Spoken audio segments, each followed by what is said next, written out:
If cooking feels like just one more thing you don't have energy for, this is how I eat carnivore without it taking over my life.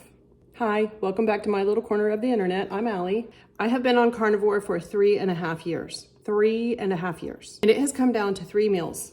That's it, just 3 meals. And if I were starting over right now in 2026, these are the only 3 I would need. Now, I'm not here to give you like 100 different carnivore recipes. I don't want that, and so I don't want that for you either. This isn't about having fancy recipes. It's about having a simple system that you can rely on. It just comes down to meat and eggs. That's the whole thing. Let me show you. Okay, meal number 1, ground beef. It's a ground beef bowl. So this is my lazy meal, and I mean that in the best way. You know, lazy like gets a bad name, bad reputation. But when you've been doing this for 3.5 years, lazy also means sustainable. So here's what this looks like. I batch cook up 5 pounds of ground beef about once a week, and I get 5 pounds of ground beef, 80-20, something like that, from Sam's Club for just under $30. You can't beat that. That's affordable. I either brown up my ground beef in my skillet if I'm doing a small amount, or if I'm doing a larger amount, I usually use my Typhur air fryer. You know, it's got a huge basket that's shallow, so it's perfect for cooking ground beef. I season it usually just with salt, and I can never get it salty enough. You know me, I'm always salting it up. Something pretty basic, mellow for lots of different flavors. Sometimes I use taco seasoning for Taco Tuesdays. I'm gonna be honest with you, I don't measure it. I just eyeball it. Works out just fine every time, unless I don't get it salty enough, which happens pretty consistently. Now, here's what I love about this meal. When the food is already cooked, the decision-making, that decision fatigue is gone. It just vanishes. I've got the container in the refrigerator, and I'm not thinking about what am I gonna eat, what am I gonna make? It's already done. So I just grab it, warm it up, and go. Because I don't want all that food noise. I don't want that decision fatigue. That was one of the best things about the carnivore diet for me. It took away all of the different options and that decision fatigue. I don't like to be thinking about what I'm gonna eat, what I'm gonna be eating later, doing all those calculations. I hated that. So that was one of the reasons I feel like I'm so successful with the carnivore diet, because it takes out all of the decision fatigue. So it's just ground beef at a grocery store price, which is affordable. It's nothing fancy. This is probably the meal I come back to the most. It's the easiest. If I'm burnt out or if I'm busy, if it's just been one of those weeks, the ground beef bowl is a winner. It's just done. It's easy. So that is meal number 1. Okay, so meal number 2, and you already know this one. Bacon and eggs.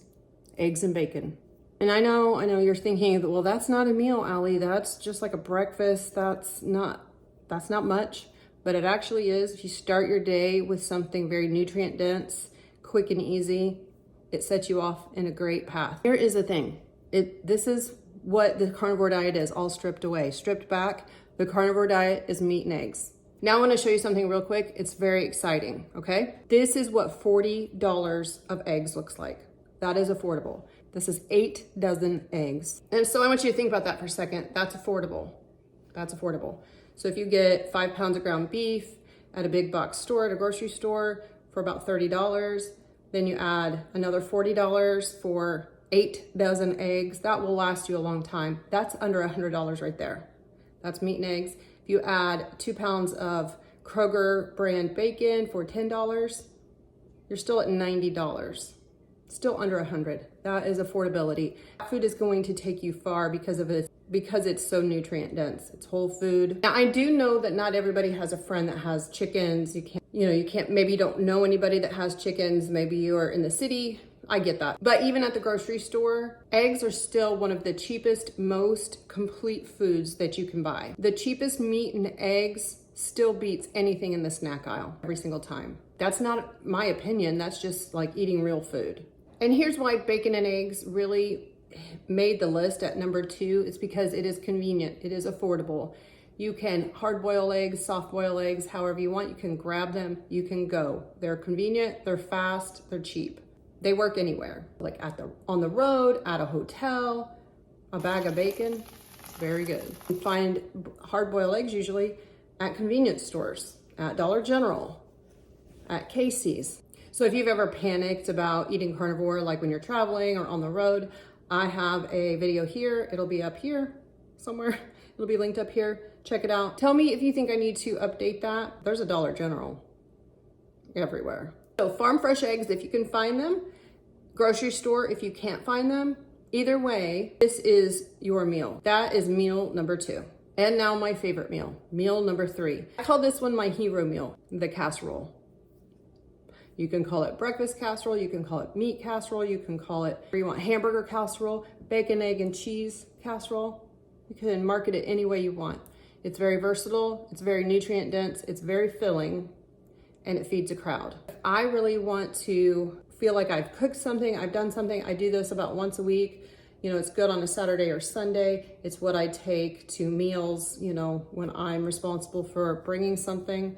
I try to bring this. It works for holidays. I actually made a casserole for a meat and egg and cheese casserole for my mother and for my family for Easter, and it was a big hit. People, you know, think that I've gotten fancy. For me, you know, I feel accomplished when I make the casserole. And I'm from the Midwest. I'm from Indiana, so casserole is king. Depends on, you know, what kind of flavoring I'm wanting. If it's Taco Tuesday, it might be a Mexican casserole, which might just be taco seasoned ground beef, eggs, maybe not, cheese, bacon. If it's a breakfast casserole, like the one I had at Easter, it was sausage, eggs, bacon, and cheese. Actually, I made 2. I made one with just the sausage, eggs, and cheese, and then I made one with the bacon, egg, and cheese. And actually, we all preferred the sausage, egg, and cheese. I got that one just right. Dale says, don't change the recipe. I really like this one.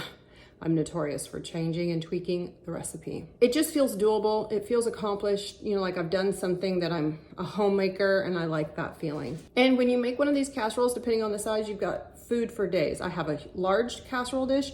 I have a smaller casserole dish. It will feed you for several days, for several people for several days.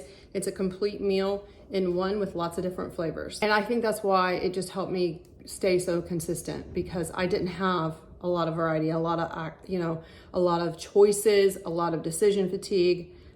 I didn't have a lot of variety, but that's what kept me consistent. So that is meal number 3. That's what I like to call my hero meal, or casserole is king meal. Now, I want to tell you something before we wrap up. And this is especially for you if you're starting carnivore in 2026. And yes, you can start today, you can start right now, you can start next week. It doesn't matter if you want to start on a Monday or if you want to start immediately. This is for anyone at any time, at any stage. I made a mistake in my first 6 months on the carnivore diet, and I don't want you to make the same mistake, because people fall into this trap very easily. Almost all of us have. I overcomplicated it. I had a lot of noise in all of these different ways and all these different rules, and I let all of that noise influence me because I didn't know. So I'm going to tell you so that you don't have to fall into that same trap and make that same mistake that I did. You know, I was looking up all these different carnivore recipes, and I'm not a recipe. I don't like to do that. So that was a pain point for me, or a point of friction. And I was buying all these different ingredients and like special ingredients. And, you know, I was also buying all kinds of meat that I didn't even know if I liked. I bought lamb, and I had never had lamb, let alone had I ever, you know, prepared lamb. It was kind of a mistake. It was definitely a mistake.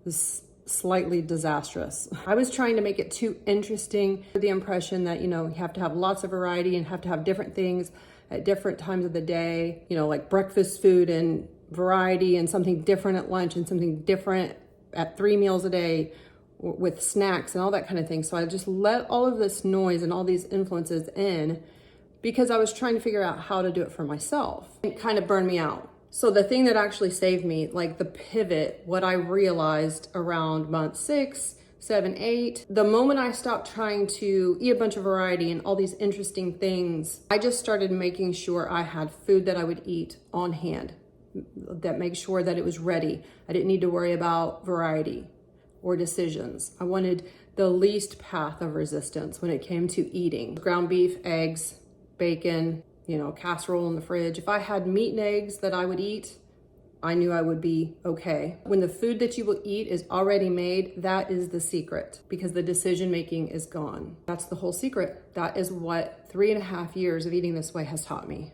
So if you are starting carnivore in 2026, or if you've been on and off and you can't figure out why it doesn't stick, here's what I would tell you. Start with 3 meals, 3 meal ideas. It doesn't have to be exactly like mine.